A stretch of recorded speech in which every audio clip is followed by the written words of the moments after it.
Hey guys, welcome back to my channel. If you're new, welcome. Thank you so much for stopping by. My name is Hermela, and if you haven't already, go ahead and hit that subscribe button. It would mean the world to me. I am so excited to get into this video for you guys. It has been almost a month come tomorrow. Tomorrow's Saturday. We had our vow renewal in Tulum, Mexico, a destination wedding that was honestly my Pinterest board come to life. Morton and I were so happy with how everything turned out. We are honestly so happy that we ended up doing a destination wedding. One, because it was a neutral ground for a lot of our family members and friends to meet, not somewhere that we, would have to show them around, etc. It was just a vacation for everyone. We stayed there for about 9 days in Tulum, and it was a dream. Today's video, I'm gonna walk through my do's and don'ts when it comes to planning a destination wedding, kind of tips and recommendations that I have to hopefully help you with your destination wedding or consider maybe having one. It is honestly, I don't know, we just had a great time. It was literally a lifetime of memories that were created during that week that we were there. Our family and friends, also some of them extended their stay, and it turned out to be a vacation for them as well. So I'm gonna go ahead. I have a few questions on my phone from you guys that you sent via Instagram, and I also just have other things off the top of my head. I hope I don't make this video too long, but I do have some great tips for you guys and lessons learned. So let's jump into it. The moment we figured out that we were gonna have the wedding in Tulum, Mexico, it was kind of go, go, go. So we found out in January 2022, that's when we decided Tulum. And at that moment, I went ahead and ran to Instagram to find different planners, photographers, kind of the top vendors that I would need to book in advance. The thing about Mexico is it is a very famous and popular destination for weddings. So a lot of their vendors book out a year and a half in advance. So a lot of them, if you check, start accepting bookings far in advance. So I did a bunch of research. I looked at venues and then clicked through pictures to find all of the vendors that I wanted. So I found our planner, and they were amazing. Honestly, the best decision that I made was investing in a planner that was also kind of a travel agency. So they helped with our guest booking things, also with answering questions, with setting up transportation. Highly recommend finding a planner, especially because you're gonna be in another country. So to have a planner, they know all of the local vendors and recommend the best options for you. The main reason why we decided to do a destination wedding is also because of the fact that it's way cheaper than doing it in the US.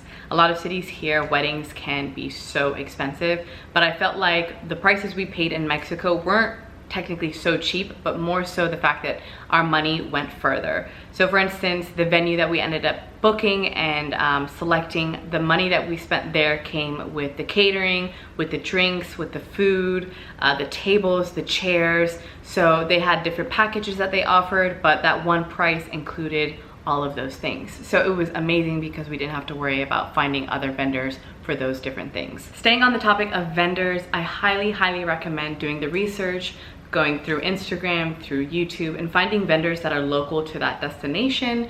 Therefore, you don't have to pay for the high travel fees to bring them from the States or anywhere else to that destination. I found all of our vendors through Instagram, and they were all local to Mexico. Our photographer, our makeup artist, the planner, the florist, the DJ, and I have to say all of them were top notch. The service, the response time, planning with them, the professionalism that they had, I highly recommend doing the research and finding local vendors. That'll save you a ton as well. When you guys get to the point where you're looking for a resort to have your room blocks and all your guests to book their hotels with, it's very important to decide whether or not you're gonna have a wedding at a resort or at a off-site private venue. The reason why I mention this is because a lot of times resorts charge you a vendor fee per vendor, which means if you don't choose the photographer, the makeup artist, other vendors that the hotel has on site or recommend, they oftentimes charge you a price between $300 to $1,000, and it varies at different places obviously, but they charge you this fee to have that vendor come on site for any events or for the day of the wedding. So that, as you can tell, will definitely start to add up, and your budget will completely be blown out of proportion. Going into planning, we already knew we really wanted a more private, intimate type of venue, which is why we went the off-site kind of private route. We found Blue Venado, which was our venue for the wedding, and we cannot speak enough about how great our experience was with them planning, the day of, the service that we received. In general, we really were happy with having the wedding there as opposed to at the hotel. My biggest concern was on the day of the wedding or throughout the day, there would just be guests walking around, and I didn't like that idea, but obviously it works for others. So yeah, you have to decide whether you want a resort wedding or a private venue. All right, let's talk about invitations, stationaries, guest count. So when we decided Tulum and we picked the date, secured the venue, we thought, okay, let's go ahead and start to figure out when we want to send out invitations. We completely skipped our save the dates just because we're already married. This is a vow renewal, and a lot of the people who we were inviting already knew this was kind of coming. So we sent out our invitations about 10 months in advance, and we actually sent them electronically through our website, which we used withjoy.com. Highly recommend. I was able to track everyone's responses when they opened the invitation, who didn't respond. It was just so helpful. I was able to put all of the detail that I wanted on there, dress code, itinerary, everything. Highly recommend doing it electronically. Saves you so much money with stationaries, and for me, I didn't find like physical paper invitations or save the dates worth it. And I actually did print about 10 invitations through Minted, only for like immediate family to have as a souvenir, or for our flat lay photos on the day of the wedding for our photographer to use. We also didn't do a registry just because we were asking our guests to kind of fly to a new location, spend money at a hotel to celebrate us. So for us, not having a registry or wanting to accept gifts was totally fine, because I thought, you know, their presence was gonna mean so much more to us, and just them being there on that special day was way more than we could ever ask for. When it came to picking out our guest list, I knew that because it was a destination wedding, we were gonna get way more no's than yeses, so I went ahead and actually doubled our guest list when sending out invitations. So I think I sent a total of 120 invitations, and 60 guests actually came for the day of the wedding, which is exactly what we wanted. We wanted about 60 to 70 guests. That to me was perfect, because I think those people that came were actively in our lives, knew everything about what was going on with us, and it was the most important people there with us. It actually worked out perfectly because all of my cousins who have kids didn't want to go to Mexico with their kids, so they ended up leaving them at home with their grandparents or someone else to watch them, and it was like a nice vacation for the adults to enjoy without them. So we only had one infant, and that was Morton's nephew, who's only 2, and he was our ring bearer, so it was perfect, and we didn't have to worry about crazy kids running around. Another thing that I really loved about our website is that I was able to leave a Q&A section on the website. So if guests had any questions, I left answers for them, and obviously they could always email me or send me a text if they needed further clarification. But some of the questions included, can I bring a date? And I put, please check your invite for your +1. I wrote what the weather would typically be like. I also included our hotel information, and that they could also choose to stay at an Airbnb or other hotels that were near us. We told them about there being an open bar, also free available parking. So these kind of information and things help your guests to kind of plan in advance, or answer any questions that they have that could determine whether they could attend or not. Okay, let's talk about bridal party. So I actually decided not to have one, and I think that was the best decision for me. Personally, I don't have like 1,000 girlfriends, and the friends that I do have, I'd rather them be present and active throughout the day, throughout the vacation.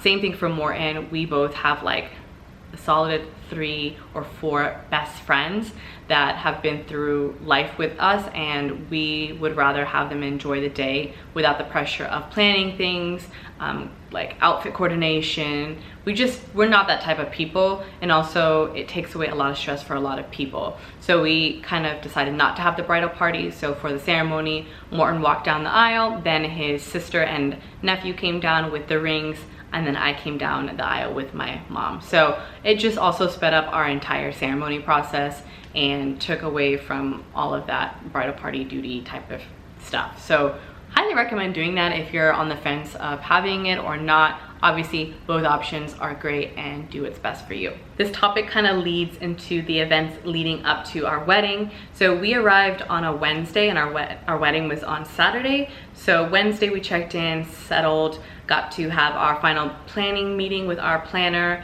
And then that Thursday, Morton and I decided to have this combined bride and groom pre-wedding dinner celebration at Taboo, which is honestly such a vibe. The food there, the atmosphere is so freaking fun.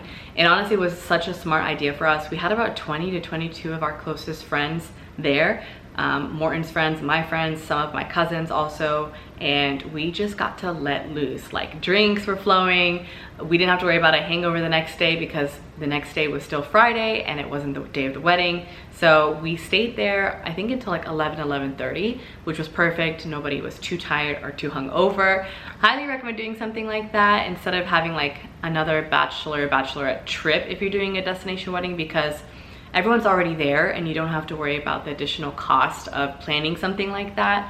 Everyone's there, it's simple. We also set up transportation for everyone to get to the dinner together from the hotel and also be taken back, so it just made it super easy for everyone. After Thursday then, on Friday, we had our welcome cocktail party. We decided to only do cocktails and not have like a fancy dinner or hors d'oeuvres being served. One, because the hotel that we were staying at was an all-inclusive, which meant that where we had the party was right next to the bar, so guests could have endless amount of drinks. It wasn't a private event, so it was kind of public. We could just have it there with the other hotel guests, which wasn't an issue at all. And we got lucky that night because there was a live salsa band, so it was like, it worked out so perfectly. We didn't have to worry about speakers or setting up a Spotify playlist. The salsa band just, it was everything. It was perfect. Everyone was dancing around, mingling, getting to know each other. It was just such a surreal feeling seeing like your cousin and your friends and your high school friends and your college friends talking like they've never met before, but they're all getting along. So it definitely, like, Thursday was perfect, Friday was perfect, and then by Saturday, I feel like everybody kind of already knew each other, so everyone was just talking to everyone. It worked out really well. I don't think I mentioned this, but we actually chose Dreams Tulum as our resort for the wedding. So that was the all-inclusive resort that we used, and the service was exceptional. Everyone was there to help us and answer any questions. All of our guests really loved the fact that it was all-inclusive. It made getting food so easy. My mom constantly was asking me, wait, can I get more drinks? Like, can I get more coffee? The food, is it endless? And I think a lot of people appreciated that because they didn't need to leave the resort and go back and forth taking a taxi, which could all add up. So that is something to consider when choosing a hotel too, an all-inclusive versus like a normal resort. Highly recommend all-inclusive. It saved everyone money and time. So let's talk day of wedding. I ended up doing my own hair because I already knew I was gonna have my hair natural for the day of the wedding, and I know how to do my hair best, and I trusted my skills compared to someone else. But when it came to makeup, I was so lucky to have found this makeup artist who's based in Mexico and who is trained and skilled to work with melanin skin tones. And I found him through Instagram. Like I said before, Instagram is the best tool. Honestly, so happy because I almost decided to do my own makeup, and I think that would have just stressed me the fuck out. And having him the day of the wedding just saved me so much stress. Also, I had my mom, aunt, my cousin, and my 3 best girlfriends getting ready with me on the morning of the wedding, and they all decided to do hair and makeup. So that atmosphere, everyone was like relaxed, getting ready, music was playing. It just worked out perfectly because I think if I was doing my own makeup, I think I would have lost my cool because I know the eyelash wouldn't have gone on. I know it. Okay, well that's it. Those are my tips and lessons learned and do's and don'ts on destination weddings.